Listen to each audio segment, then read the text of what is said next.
Greetings once again to all my fellow watch enthusiasts on Facebook and YouTube and wherever else this video is being seen and shared. It's Celine Driver once again, coming to you with another unboxing. This is a watch that I was after for a little while, not terribly long. It was a watch that I had my eye on sort of unofficially, and it happened that one day I was bored and I was surfing through eBay, which is for me probably the most dangerous activity I can do in front of my computer. And this one popped up in my search, and it was in excellent shape for its age, and negotiating back and forth on the make offer portion of eBay, and the owner and I came to an agreement, and now the watch is mine. Now, the watch did not come with this Seiko box. I like to have boxes for all my watches. So whenever I get a watch that doesn't have a box, I make an effort to buy a box from the maker just so I have it. Obviously, you can see the watch is a little bit big for the box, so I'm going to have to go find another one. But you got to work with what you got. So what I have in here is a vintage Seiko. And it is, ta-da! It's a, I don't know what else to call it, but a black Pogue. This one is bought to complement my gold Pogue, I guess you would call it, my other Pogue, which seems to cause so much controversy now and again, every time I show it.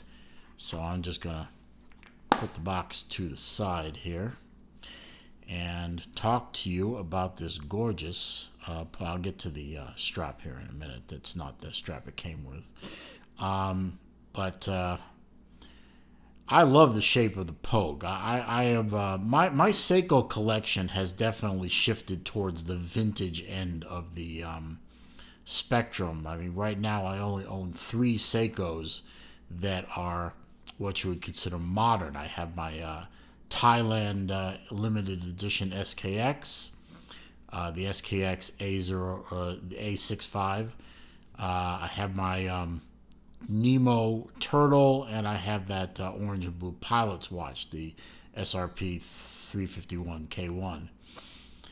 All the other ones are vintage. I have my my 5 Aliens watches from Jaro, and my orange and black Bishop like Seiko, and then I have my Doctor's Chrono, and I have my 2 Pogues now.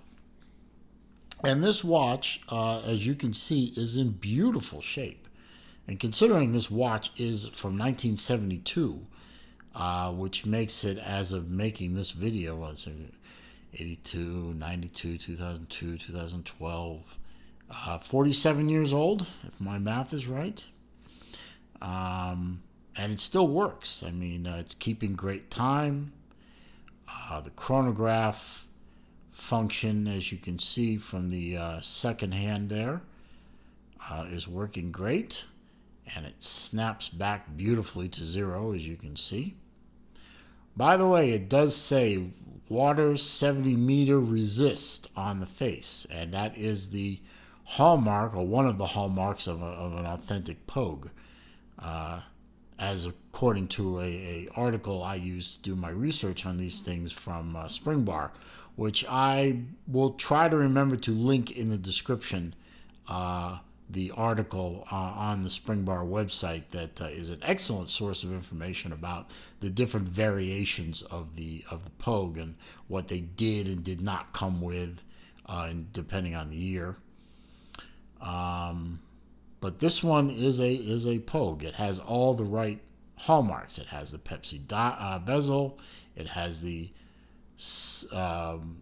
water 70 meter resist imprinted on the front. It is if I can find it. It is a 6139-6002. It falls under the right year, according to the serial number. As you know, that the first digit indicates the year of manufacture. In this case, 72 for the 2 for 72. 4, which would be the month, so that'd be April. So this, and then the build sequence is the last 4 digits. So this is a very early serial numbered watch from April of 1972, and it's in gorgeous shape. I mean, it isn't overly polished. I can't even tell if it was polished or not, but not beat up at all. The bezel is in beautiful shape. The inner bezel, as you can see, moves freely and works beautifully. Get it lined up so that it satisfies my OCD. It's keeping great time. I always check my watches against my cell phone, which obviously has a highly accurate clock to it, and it is keeping beautiful time. It did come on a brown leather strap that the previous owner put on it. I'm not a big fan of brown leather against a black face, so I went ahead and I bought a strap from my favorite maker of straps. Where is the logo? There it is. Collareb.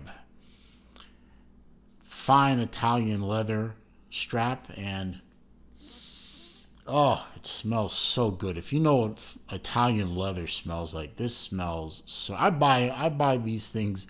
I buy these straps just for the smell. I mean, you open the envelope up that they ship it in, and the smell just hits you, and it's like, ugh, oh, it's beautiful.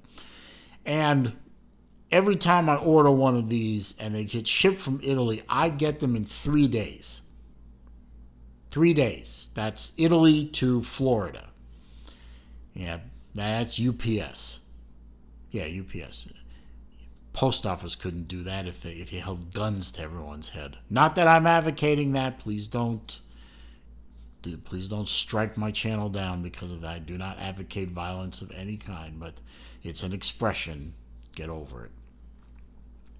But in addition to that brown strap, I'll just put that down there, the owner also included the original bracelet, sort of a, well, you know what this looks like. Rolex has copyrighted the word, for God's sake, so I'm not going to do that to myself, but you know what that looks like. And the bracelet itself is in pretty good shape too. Just, I mean, obviously you can see a bit of desktop diver marks on the clasp, which is your standard.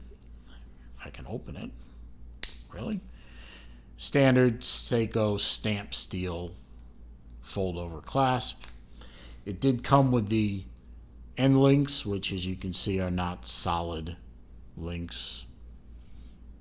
And obviously the spring bars are in the watch, but it did come with the strap, with the bracelet. So if you really wanted to put the bracelet back on and then start playing with the sizing, sure, go ahead, do that.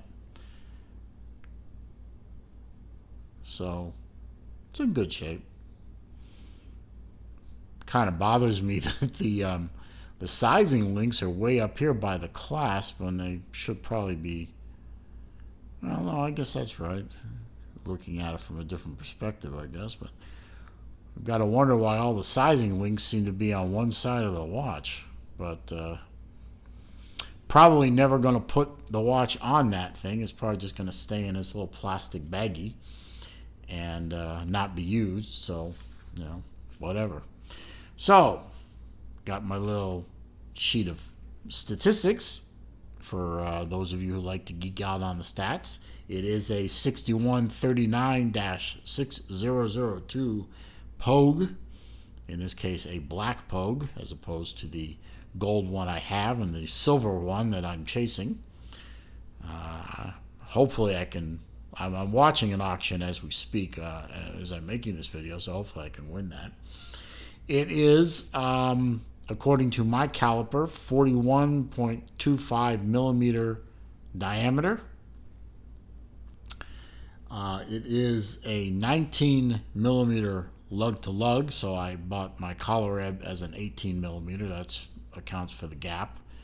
The gap don't bother me, and since it's my watch, I'll do that. And it is 13.75 millimeter thick. I believe that is a mineral crystal. You know, I'm not sure which crystal these things came with. I don't think it's acrylic. I think it's a mineral crystal. It certainly isn't sapphire.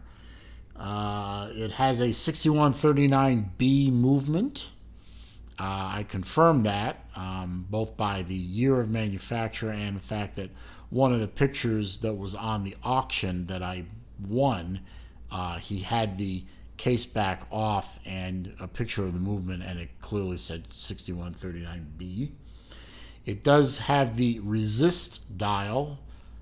Some dials have no markings, like my gold Pogue, which causes so much angst, and some are marked 70 meter proof. I think the earlier ones are proof, and then the later ones are resist, and then the later ones after that are nothing. The Springbar article will clarify that. I will try very hard to remember to include that link. And according to the serial number, the production date, as I said before, is a 1972 production year. The pushers work. They have a very solid feel to them. And I don't know if the microphone picks it up, but they do have a very satisfying click. The upper button starts and stops. It does not do lap times. It's not quite that sophisticated. And the bottom button resets. As you see, it resets beautifully to 0. The sub dial at the 6 o'clock is your 30-minute indicator. It does have a bidirectional diver style rotating bezel. You could definitely do this as a dive watch. I think it was actually meant for that. You rotate it with the crown in the locked position. It isn't the easiest thing to get to, but then again, it doesn't move with, it moves easily if you're determined to make it move, but a simple knock against the bottom here won't make it move, so it would function pretty well as a dive watch. As you can see, the crown fits flush in the run position. It does not have a sweep second hand, so hacking is not really an issue. You pull it out and you pull it out to set the time. You set the date by pushing this crown in. You can push. I don't want to do it because if you push too far, it moves the day. And if you push just a little bit less, it moves the date. So it is a quick set of a sort, but if you push too hard, you'll move the day, so then it becomes a pain in the ass. Not so quick set. So you got to be careful. It takes practice, but you get the hang of it. The outer bezel, the Pepsi bezel, does not move. It's fixed. And it's got as you can see, it has a tachometer scale, which I don't know how to use. I know there are I think Mark over at Long Island Watch did a watch and learn video on how to use a tachometer scale. I watched it twice. It sounded like he was speaking Mandarin Chinese. I don't get it. And since I don't race cars anymore, I don't need it. So I don't know how to use it. Well, there you go for that. Screw down case back. I would suspect fairly easy to get to. It is a non-manual wind automatic movement. It winds only by the movement of your wrist or by sitting on a watch winder, which it does when it's not being worn. And please don't flame me with the watch winder, Mishigas. That's a Yiddish word. Look it up. I like watch winders. Watch winders have not failed me when I use them, and I will continue to use them. One of the better collectors that I know in my personal life uses watch winders pretty much exclusively, except for the manual wind watches that he has. And he has no problems with watches that cost dozens of times more than my most expensive watch. So I'm happy with winders. And I'm happy with this watch. I really, really like it. And I'm going to put it on here real quick so you get a wrist shot. I love the collar ribs. They're so soft right out of the package. They're soft, they're pliable. As I said many times, they smell good. They feel good. They're just a fantastic. I don't get any money from Collar Rib. I am not sponsored by Collar Rib. I have no connection to Collar Rib. I don't think I've ever spoken to one of their people before, but I have literally a dozen watches on Collar Rib straps right now, and every one of them are. This is one of their Sienna straps. I also have one or two that are kind of a suede-like material that I forgot the name of it, but fantastic. And I just bought one this morning, or I'm sorry, the day before today for my father for one of his watches. So, isn't that wear beautifully? I mean, that just looks so good. I mean, it's a timeless look to the watch. I mean, this is 2019. This watch is born in 1972, and it looks every bit as modern and stylish now as it did then. And the size is right there at about 41 and a quarter millimeters. The size of the watch is contemporary today. It's just a watch that you can wear all the time. And I'm happy with this purchase. Now I'm going to go hunt down that silver one that I want so much. And then I'll have the set. And that's where I'm going to leave my video today. I'm going to leave you with me being very happy with my latest purchase. And I'm going to ask you, if you enjoyed my video, as usual, I would like a thumbs up. It helps. Comments, questions, suggestions down below there, please. All I ask is that you keep it clean and unnasty. Nasty messages are deleted with no reply, and the poster is blocked. And let's see. Oh yeah, if you're not already a subscriber and you like what you see, I'd love for you to click the subscribe button. Click the bell icon next to it so you're informed when I post. And if you're new to the channel, feel free to look at all my other watch reviews. And I have some car stuff in there. I have a couple of things about my beloved Florida Gators. We're getting close to football season again, which I can't wait for. I hope you enjoy my channel. That's all I got. Hopefully I have some more stuff for you in the near future. But for now, I'm going to say see you soon.